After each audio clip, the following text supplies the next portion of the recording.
हरे कृष्णा सभी लोगों का स्वागत आज के सेशन में। तो हम पहले मंगलाचरण से शुरू कर लेते हैं।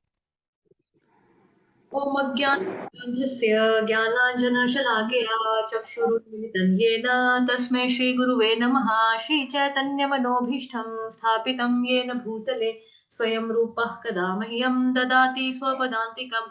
वन्देऽहं श्रीगुरुः श्रीयुतपदकमलं श्रीगुरुन् वैष्णवांश्च श्रीरूपं साग्रजातं सहगण रघुनाथान्वितं तं सजीवं साद्वैतं सावधूतं परिजनसहित कृष्ण चैतन्य देवम् श्री राधा कृष्ण पादान सहगण ललिता श्री विशाखान्विताश्च नमः ओम विष्णुपादाय कृष्ण प्रेष्ठाय भूतले श्रीमते भक्ति वेदांत स्वामिनिति नामिने नमस्ते सारस्वते देवे गौरवाणी प्रचारिणे निर्विशेष शून्यवादी पाश्चात्य देश तारिणे नमो महावदन्याय कृष्ण प्रेम प्रदायते कृष्णाय कृष्ण चैतन्य नामने गोतुषे नमः।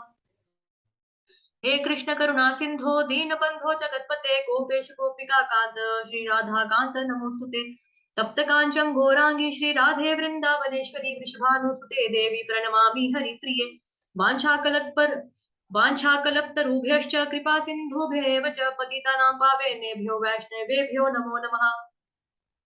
जय श्री कृष्ण चैतन्य प्रभु नित्यानंद श्री अद्वैत गदाधर श्रीवासादि गौर भक्त वृंद हरे कृष्णा कृष्ण कृष्णा हरे हरे हरे राम राम राम हरे हरे हरे कृष्णा कृष्ण कृष्णा हरे हरे हरे राम राम राम हरे हरे हरे कृष्णा कृष्ण कृष्णा हरे हरे हरे राम राम राम हरे हरे। हरे कृष्णा, क्या आप लोग स्क्रीन देख पा रहे हैं? चेंज कर दिया मैंने स्क्रीन। देख पा रहे हैं। ठीक है, पीडीएफ है ना, अभी ये बुक खोला है। ओके, हाँ। श्री कृष्ण लीला बुक। तो आज हम इसका 70वां पेज जो है वो शुरू करने जा रहे हैं। 69 पेजेस हम पढ़ चुके हैं, हम पढ़ रहे हैं सेकंड चैप्टर। शुरू करते हैं। कृष्ण अवतार भगवान के समस्त काल्पनिक मूर्ति विज्ञान का मुंह तोड़ जवाब है। प्रत्येक व्यक्ति प्रकृति के बारे में अपने अपने गुण के अनुसार भगवान के स्वरूप की कल्पना करता है। ब्रह्म संहिता में कहा गया है कि भगवान पुरातन पुरुष है, अतः कुछ धनुर्यायी कल्पना करते हैं। प्लीज जिन्होंने अभी ज्वाइन किया वो म्यूट कर लो, ऋषभ प्रभु जी। अतः कुछ धर्मानुयायी कल्पना करते हैं कि ईश्वर अत्यंत प्राचीन होगा, अतः वे भगवान को अत्यंत वृद्ध पुरुष की भांति अंकित करते हैं। किंतु उसी ब्रह्म संहिता में इसका प्रतिवाद भी हुआ है कि यद्यपि वे समस्त जीवों से प्राचीन हैं, तथापि उनका शाश्वत रूप सदैव तरुण है। श्रीमद् भागवतम में इसका एक प्रसंग है। में इस प्रसंग में ये शब्द प्रयुक्त हैं, विज्ञानम अज्ञान भिद अपारमार्जनम। विज्ञानम का अर्थ है भगवान संबंधी दिव्य ज्ञान। विज्ञानम का अर्थ अनुभूत ज्ञान भी है। दिव्य ज्ञान गुरु परंपरा की अवरोही विधि से स्वीकार किया जाता है। जैसे ब्रह्म संहिता में ब्रह्मा इस कृष्ण ज्ञान को प्रस्तुत करते हैं। ब्रह्म संहिता में विज्ञानम है जो ब्रह्मा के दिव्य अनुभव के रूप में अनुभूत हुआ, और इस तरह उन्होंने दिव्य धाम में कृष्ण की लीलाओं तथा उनके स्वरूप को प्रस्तुत किया। यह ज्ञान अज्ञान भी आप मार्जनम है, आप मार्जनम है, जिसका अर्थ है वह जो सभी प्रकार के ज्ञान की कल्पनाओं को नष्ट कर सके। अज्ञान के वशीभूत होकर लोग भगवान के स्वरूप की कल्पना करते हैं, और उनकी कल्पना के अनुसार कभी वे साकार होते हैं तो कभी वे निराकार होते हैं। किंतु ब्रह्म संहिता में कृष्ण का प्रस्तुतिकरण विज्ञानम है, अर्थात वैज्ञानिक है, अनुभूत ज्ञान है, जिसे ब्रह्मा ने प्रदान किया और भगवान चैतन्य ने स्वीकार किया। इसमें कोई संदेह नहीं है। श्री कृष्ण का रूप, उनकी वंशी मतलब बांसुरी, उनका रंग, सब कुछ सत्य है। यहाँ यह कहा गया है कि यह विज्ञान स्वस्थ प्रकार की चिंतन परक विद्या को सदैव मात देता है। अतः आपके कृष्ण रूप में अवतार लिए बिना ना तो अज्ञान भीत अपमार्जनम, चिंतन परक ज्ञान के अज्ञान का नाश। अपरमार्जनम का मतलब यानी कि चिंतन परक ज्ञान के अज्ञान का नाश, ना ही विज्ञान का साक्षात्कार किया जा सकता है। अज्ञान भिद अपरमार्जनम, अपमार्जनम, अज्ञान भिद अपमार्जनम, दूसरे शब्दों में आपके अवतार से काल्पनिक ज्ञान की अविद्या मिट जाएगी और भगवान ब्रह्मा जैसे अधिकारियों के अनुभूत ज्ञान की स्थापना होगी। मनुष्य भौतिक प्रकृति के तीनों गुणों से प्रभावित होकर प्रकृति के गुणों के अनुसार अपने ईश्वर की कल्पना करते हैं। इस प्रकार ईश्वर को अनेक प्रकार से प्रस्तुत किया जाता है, किंतु आपके प्राकट्य से यह सिद्ध हो जाएगा कि ईश्वर का असली रूप क्या है। निर्विशेषवादियों की सबसे बड़ी भयंकर भूल उनका यह विचार है कि जब भगवान अवतरित होते हैं तो वे सतोगुणी पदार्थ का रूप स्वीकार करते हैं। वस्तुतः कृष्ण या नारायण का रूप किसी भौतिक विचार के परे होता है। यहां तक कि महानतम मायावादी शंकराचार्य ने भी स्वीकार किया है कि नारायण परो व्यक्तात्, नारायण परो व्यक्तात्, भौतिक सृष्टि द्रव्य यानी कि पदार्थ के अव्यक्त प्राकट्य से या द्रव्य के अप्रत्यक्ष संरक्षण से उत्पन्न होती है और कृष्ण इस भौतिक बोध से परे है। इसे श्रीमद् भागवतम में शुद्ध सत्व या दिव्य सत्व कहा गया है। इनका संबंध सतोगुण से नहीं है, वे भौतिक सत्व से ऊपर है, वे सच्चिदानंद स्वरूप है।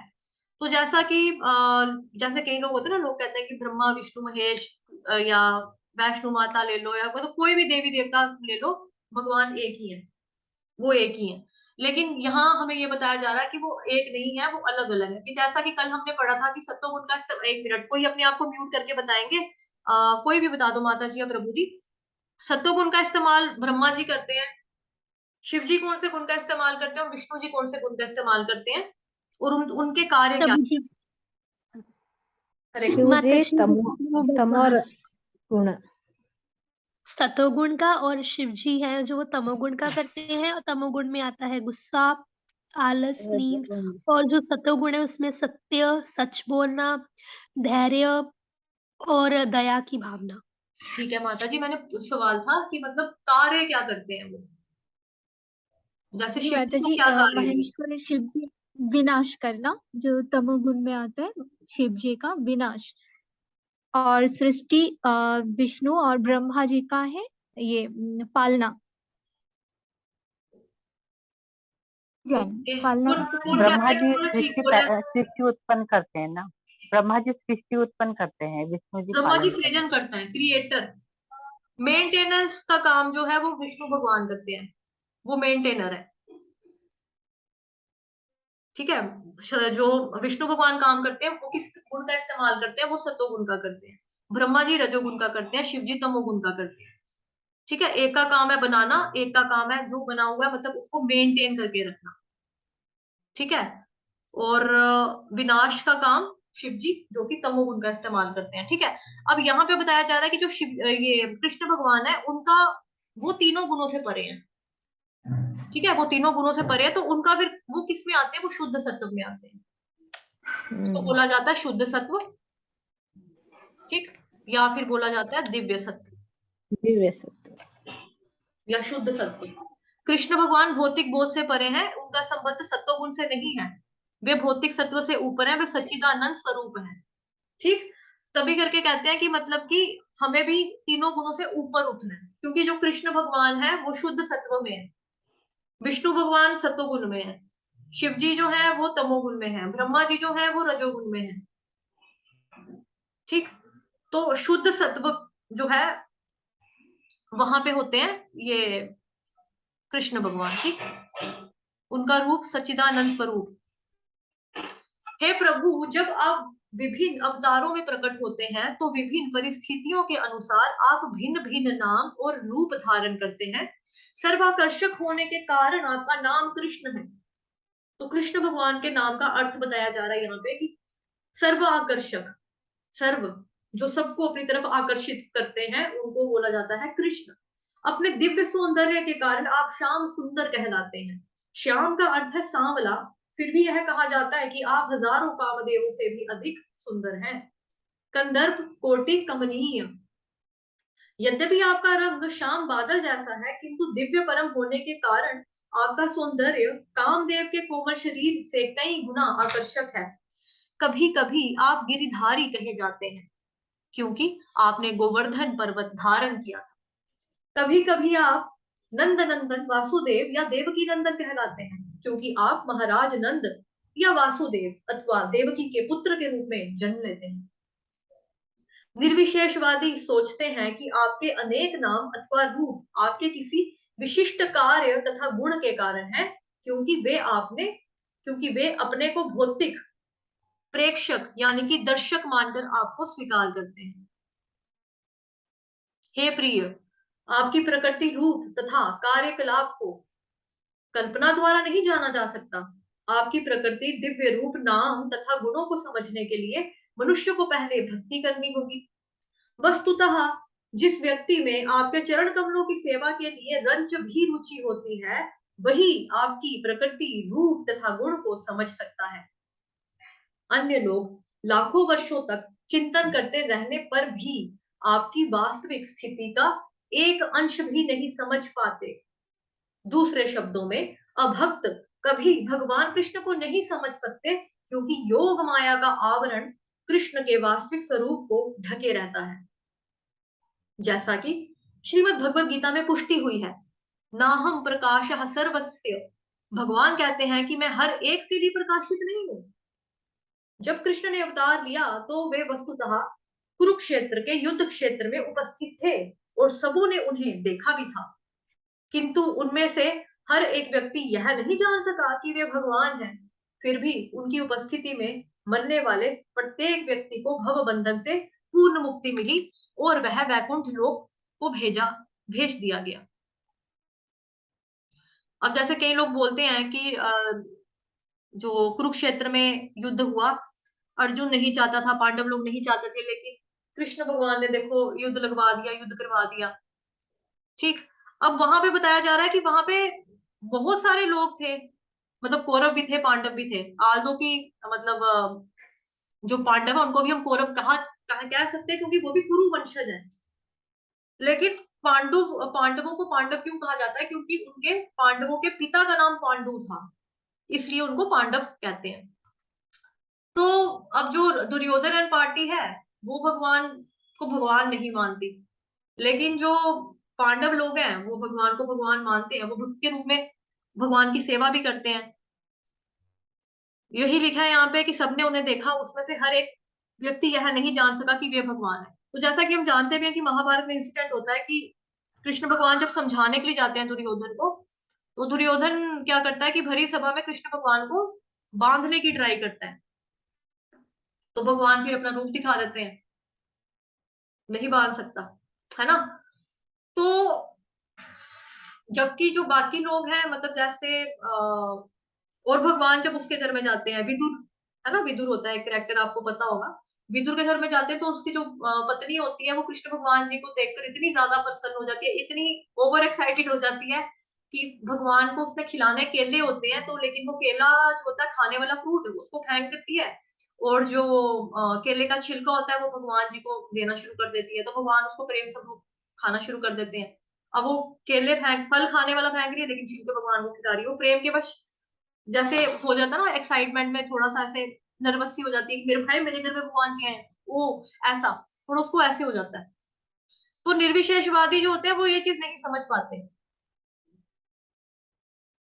और जो लोग बोलते हैं कि देखो उन्होंने भगवान, वहां पे लोग जो है इतने सारे युद्ध में मारे गए। अब बंदे को ये सोचना चाहिए ऐसे लोगों को कि अगर ऐसा हुआ, जो लोग वहां पे उपस्थित थे, उस उपस्थित में और कौन उपस्थित था, उस भूमि में और कौन उपस्थित था? कृष्ण भगवान खुद वहां पे उपस्थित थे। जिस भूमि में कृष्ण भगवान के पैर पड़े हैं, चरण पड़े हुए हैं, भगवान वहां पे साक्षात खड़े हैं। ऐसे में अगर किसी की मृत्यु होती है, उसी जमीन पर हो रही है जहां पे भगवान जी के चरण पड़े हैं, तो वो बंदा कहाँ जाएगा मरने के बाद? जो बंदा भगवान जी के दर्शन करते हुए मर रहा है, वो बंदा कहाँ जाएगा मरने के बाद?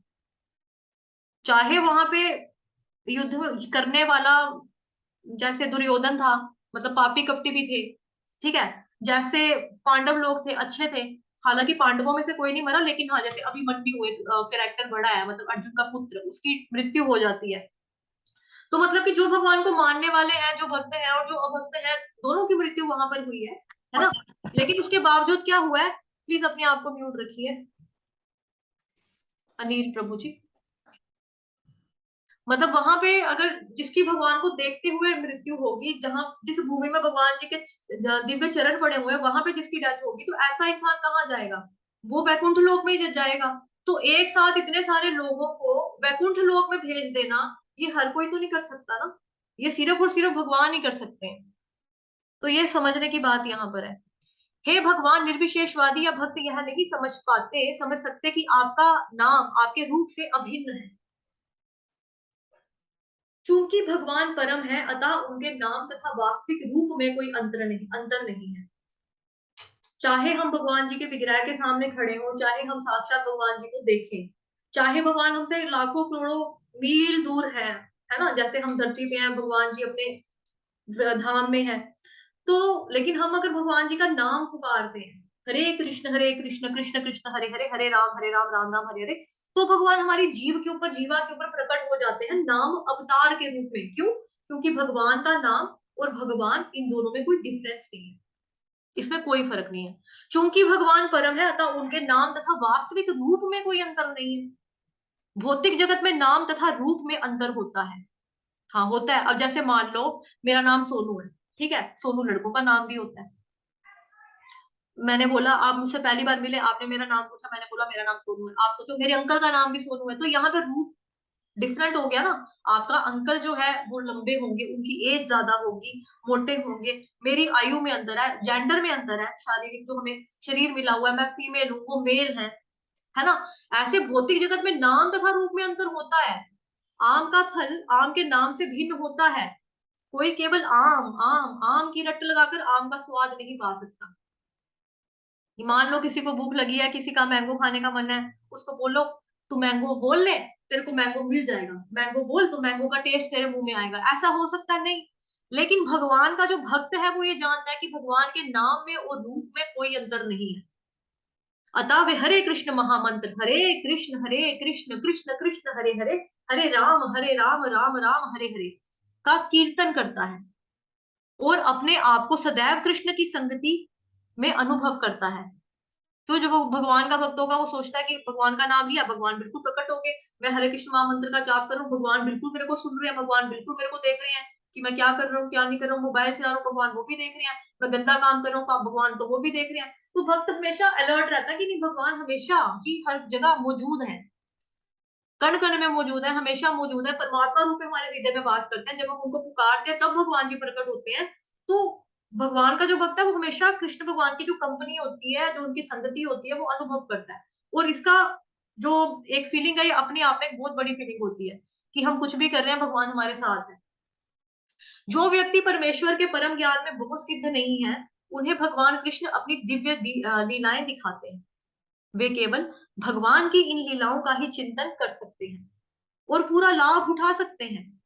क्योंकि भगवान के दिव्य नाम तथा रूप में कोई अंतर नहीं होता, अतः इनकी दिव्य लीलाओं तथा उनके रूप में कोई अंतर नहीं होता।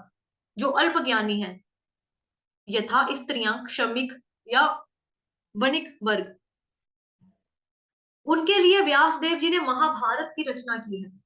महाभारत में कृष्ण अपने विभिन्न कार्यकलापों के साथ विद्यमान है। महाभारत इतिहास है। अल्पज्ञानी लोग श्री कृष्ण की दिव्य लीलाओं के अध्ययन, श्रवण तथा स्मरण मात्र से ही क्रमशः शुद्ध भक्त के पद को प्राप्त होते हैं। शुद्ध भक्त जो कृष्ण के दिव्य चरण कमलों के विचार में सदैव लीन रहते हैं और सदैव पूर्ण कृष्ण भावनामृत में रहते हुए कृष्ण भक्ति में लगे रहते हैं, उन्हें कभी भी इस जगत में रहते हुए नहीं मानना चाहिए। श्री रूप गोस्वामी जी ने कहा है कि जो लोग मनसा वाचा कर्मणा, मतलब कि मन से, वचन से और कर्म से कृष्ण भक्ति में लगे रहते हैं, उन्हें इसी शरीर में रहते हुए भी मुक्त हुआ मानना चाहिए। श्री रूप गोस्वामी जी ने कहा, जो लोग मन से, वचन से, कर्म से कृष्ण भक्ति में लगे रहते हैं, उन्हें इसी शरीर में रहते हुए भी मुक्त हुआ मानना चाहिए। श्रीमद् भगवत गीता में इसकी पुष्टि की गई है कि जो व्यक्ति भगवान की भक्ति में लगे हुए हैं, उन्होंने पहले ही भव सागर को पार कर लिया है। श्री कृष्ण भक्तों तथा अभक्तों को समान रूप से जीवन का अंतिम लक्ष्य प्राप्त करने का अवसर देने के लिए प्रकट होते हैं। भक्तों को भगवान का साक्षात दर्शन करने तथा उन्हें पूजने का अवसर प्राप्त होता है। जो लोग उस पद को प्राप्त नहीं होते हैं, उन्हें उनके क्रियाकलापों से परिचित होने के तथा उनके ही समान पद तक उठने का अवसर प्राप्त होता है। हे प्रिय प्रभु, हे सर्वोपरि नियंता, आपके पृथ्वी पर प्रकट होने पर कंस तथा जरासंध जैसे सभी असुर नष्ट हो जाएंगे और सारा जगत सौभाग्य से व्याप्त हो जाएगा। जब आप इस ग्रह पर चलते हैं, तब आपके पद्मों के तलवे से भूमि पर छाप उठेगी, जैसे कि ध्वज, त्रिशूल तथा बिजली। इस प्रकार आप पृथ्वी पर एवं स्वर्ग लोक में रहने वाले हम सभी पर कृपा करेंगे, क्योंकि हमें उन चिन्हों को देखने का सौभाग्य प्राप्त होगा। देवताओं ने आगे कहा कि हे प्रभु, आप अजन्मा हैं, अतः आपके प्रकट होने का यदि कोई कारण हो सकता है तो वह है आपकी आनंददायक लीलाएं। आपकी आनंददायक लीलाएं ही हैं। यद्यपि भगवान के प्रकट होने का कारण श्रीमद् भगवत गीता में बताया गया है कि वे भक्तों की रक्षा करने तथा अभक्तों का विनाश करने के लिए अवतरित होते हैं। 4th चैप्टर, ठीक। किंतु वस्तुतः वे अपने भक्तों से आनंद मिलन के लिए अवतरित होते हैं, अभक्तों के विनाश के लिए नहीं। ये अभक्त तो प्रकृति का मात्र एक ठोकर के द्वारा ही विनिष्ट कर दिए जाते हैं।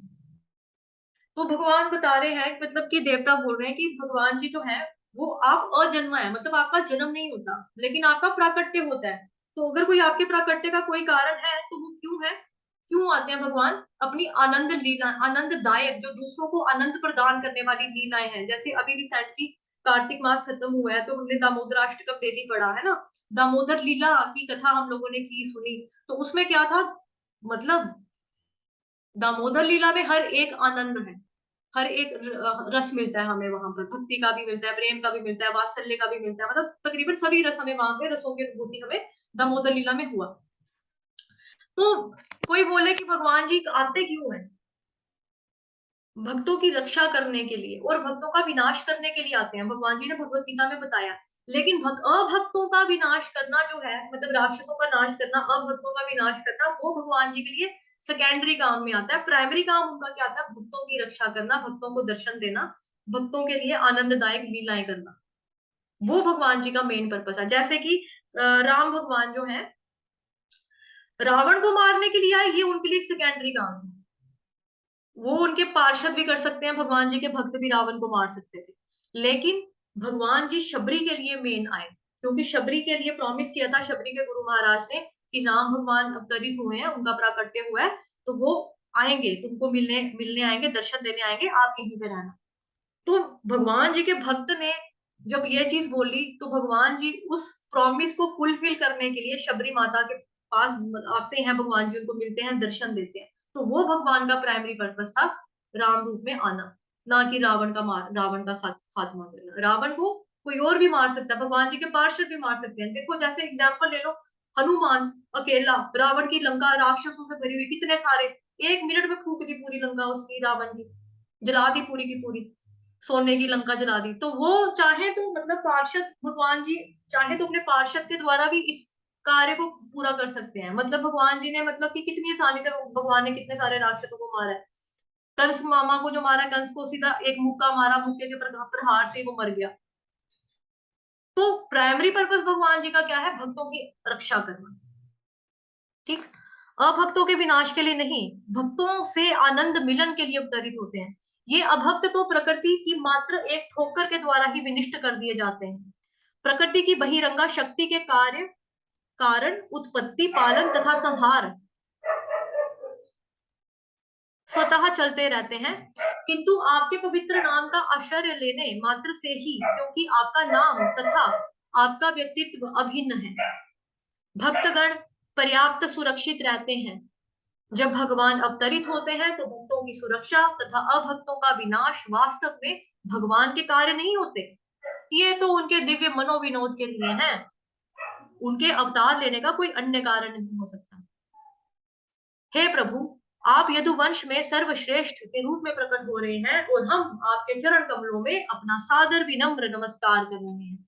इस अवतार के पहले आप मत्स्य, अश्व, कूर्म, अर्ध पुरुष, अर्ध सिंह यानी कि नरसिंह अवतार के बारे में बात हो रही है, वराह, हंस, भगवान श्री रामचंद्र, परशुराम इत्यादि अनेक अवतार ले चुके हैं। आप भक्तों की ही रक्षा के लिए प्रकट होते रहे हैं। अतः हम आपसे प्रार्थना करते हैं कि आप अपने प्रस्तुत रूप में हमें तीनों लोकों में वैसी ही सुरक्षा प्रदान करें और शांतिपूर्ण जीवन यापन करने के लिए मार्ग के समस्त अवरोधों को दूर कर दें। हे माता देवकी, आपके गर्भ में भगवान हैं जो अपने समस्त पूर्ण अंशों सहित प्रकट होने वाले हैं। वे हमारे कल्याण के लिए प्रकट होने वाले आदि भगवान हैं। अतः आपको अपने भाई भोजराज से भयभीत नहीं होना चाहिए। आपके पुत्र भगवान श्री कृष्ण जो आदि भगवान हैं, पवित्र यदुवंश की रक्षा हेतु प्रकट होंगे। भगवान अकेले अवतार नहीं ले रहे, वे अपने पूर्ण अंश बलदेव के साथ होंगे। देवकी अपने भाई कंस से अत्यंत भयभीत थी क्योंकि उसने उनके कई शिशु मार डाले थे। वे कृष्ण के विषय में अत्यंत चिंतित रहती थी। विष्णु पुराण में कहा गया है कि देवकी को सांत्वना प्रदान करने के लिए सभी देवता अपनी पत्नियों सहित उनसे मिलते रहे और उन्हें प्रोत्साहित करते रहते थे कि वे डरे नहीं, उनके पुत्र कंस को मार देगा। उनके गर्भ में स्थित कृष्ण को न केवल संसार का भार कम करने अपितु उन्हें यदुवंश के हित की रक्षा करने और विशेष रूप से देवकी तथा वासुदेव की रक्षा करने के लिए प्रकट होना था।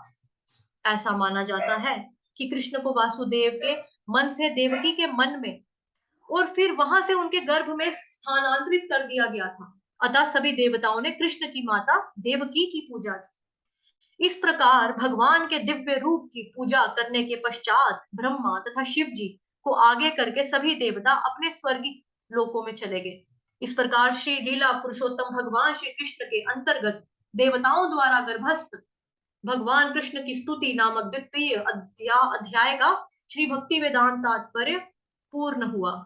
हरे कृष्णा। तो कल सैटरडे है, कल हम स्टार्ट करेंगे 3rd चैप्टर। ठीक,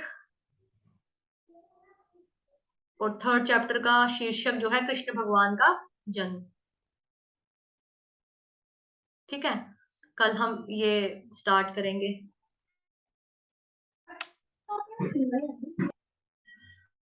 हरे कृष्णा। अभी समय हमारे पास लेस देन 1 मिनट बचा हुआ है, तो हम लोग आप लोग सभी अपने आप को म्यूट करके हरे कृष्णा का मंत्र, हाँ, हरे कृष्ण महामंत्र का जाप कर लेते हैं। सभी अनम्यूट हो जाओ। हरे कृष्णा हरे हरे कृष्णा हरे हरे कृष्णा कृष्णा हरे कृष्णा कृष्णा हरे कृष्णा हरे हरे हरे हरे हरे हरे राम राम राम हरे हरे कृष्णा हरे कृष्णा हरे हरे कृष्णा हरे हरे हरे राम राम हरे राम राम हरे राम हरे हरे हरे हरे कृष्णा हरे कृष्णा हरे राम हरे राम हरे कृष्णा हरे कृष्णा कृष्णा हरे हरे हरे राम राम हरे हरे